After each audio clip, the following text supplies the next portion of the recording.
अस्सलाम वालेकुम, मैं हूं सुहेल शब्बीर और मैं आपको बताऊं कि कराची की सियासत में बहुत तेज बहुत तेजी से हलचल मचने वाली है।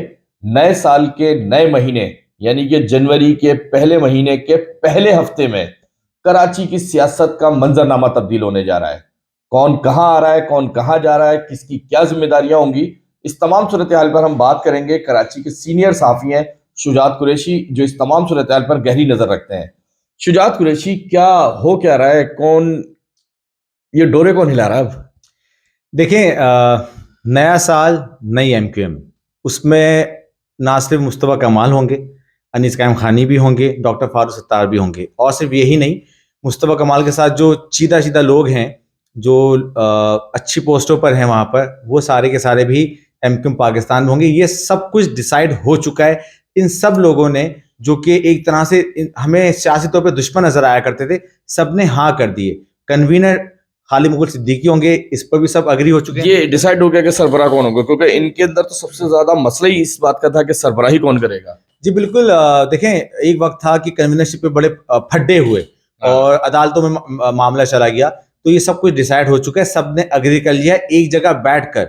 और किसी को एक जगह, वो कौन सी जगह जहां बैठकर एग्री किया? जहां ये जगह कहीं भी हो सकती है कराची में। और जो है कुछ जो कराची के लिए अच्छा सोच रहे हैं, उन लोगों ने ये सबको बिठाया है, समझाया है कि अगर आप लोग इसी तरह से बटे रहेंगे तो फिर कराची की सियासत दूसरे लोगों के पास जाएगी, मैंडेट तकसीम होगा, कराची में अच्छे इकदाम नहीं होंगे, कराची डेवलप नहीं होगा। तो ये सब कुछ कराची का मैंडेट वापस लेने के लिए किया जा रहा है। और आपको बताऊं कि बल्दियाती इंतखाबात जब भी होंगे तो ये सारे के सारे उसी प्लेटफॉर्म से ही होंगे।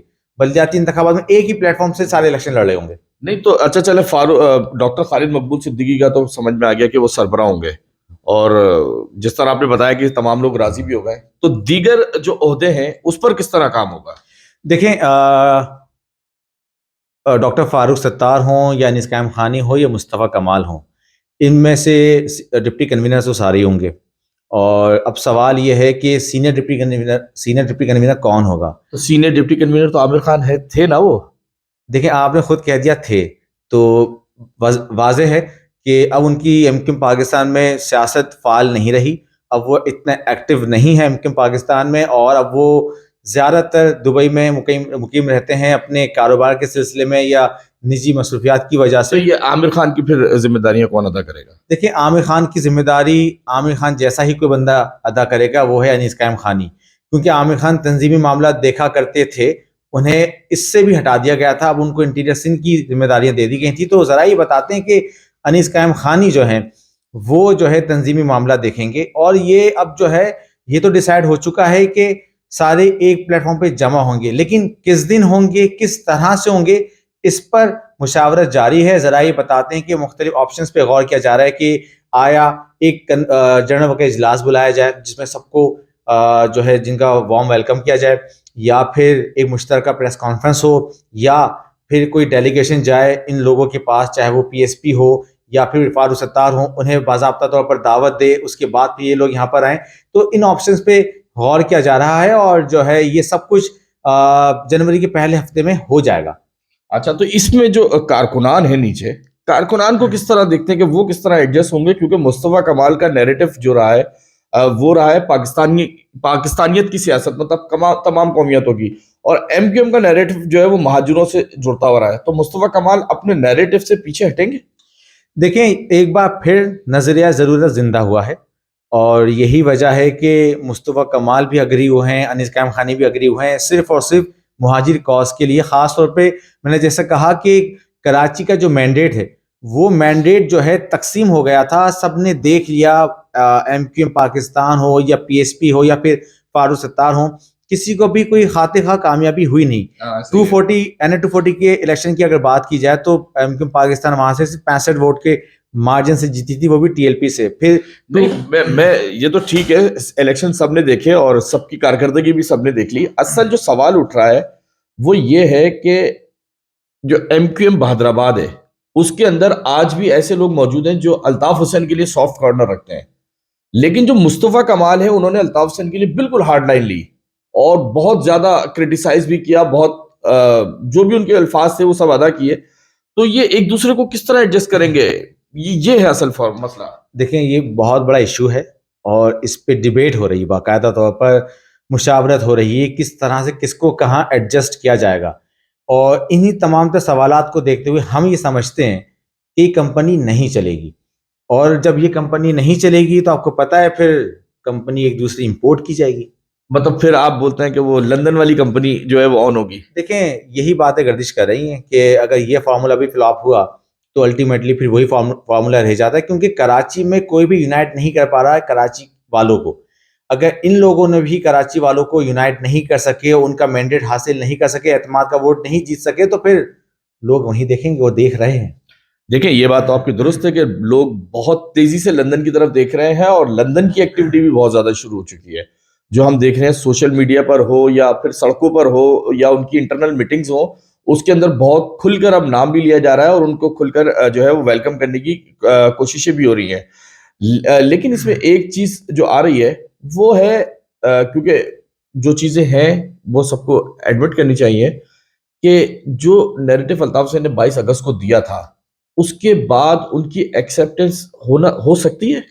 देखें, ये तो वक्त बताएगा, अभी कहना कबल अज़ वक्त होगा।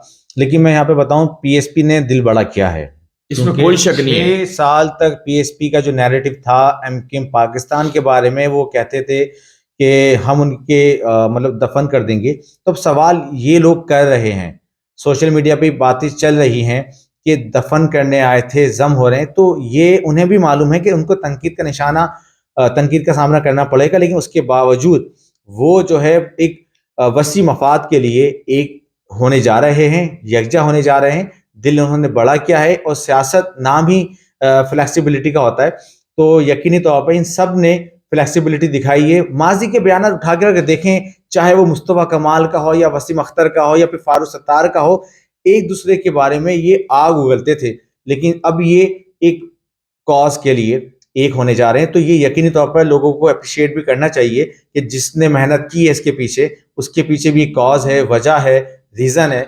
इसमें कोई शक नहीं है कि पीएसपी बहुत बड़ा स्टेप लेने जा रही है। अपनी सियासत का समझो सबसे आखिरी स्टेप होगा उनका।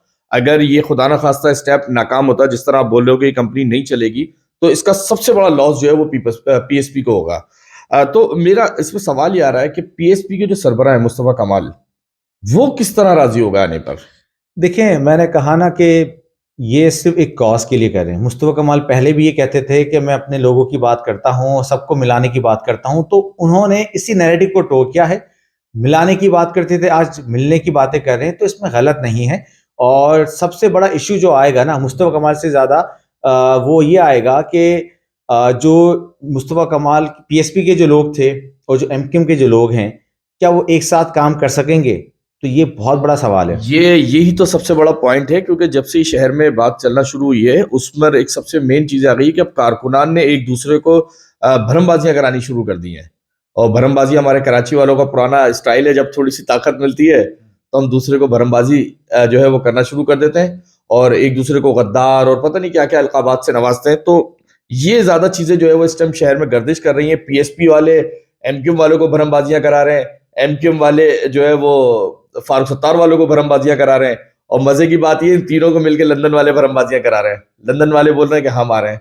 तो ये भरमबाजियां जो है वो यकीनी तौर पर कराची की सियासत पर जो है वो बड़ा मनफी असर रखती हैं, क्योंकि पहले भी इसी तरह के रवैयों ने लोगों को दूर किया। और मैं ये समझता हूँ कि अगर कराची शहर को इस टाइम जीतना है तो कराची वालों के दिल जीतने पड़ेंगे। कराची, हैदराबाद, मीरपुर खास जितने भी शहरी इलाकों के लोग हैं, ये बहुत मायूस, बहुत परेशान हैं, बड़े इन्होंने दुख झेले। तो अगर एक दूसरे को भरमबाजियां करेंगे, धमकियां देंगे, डराएंगे, धमकाएंगे, तो यकीन करें चाहे वो पीएसपी बना लें, लंदन बना लें, अमेरिका बना दें या फिर वर्ल्ड वाइड कोई जमात बना दें, लोगों के दिल नहीं जीत सकते हैं। इस तमाम सूरत हाल में शरीयत कुरैशी ने बहुत खुल के बात की और मैं उम्मीद लगाता हूँ कि कराची हो, पाकिस्तान हो, जो भी हो, पाकिस्तान के लिए बहुत बेहतर होना चाहिए। अस्सलाम वालेकुम।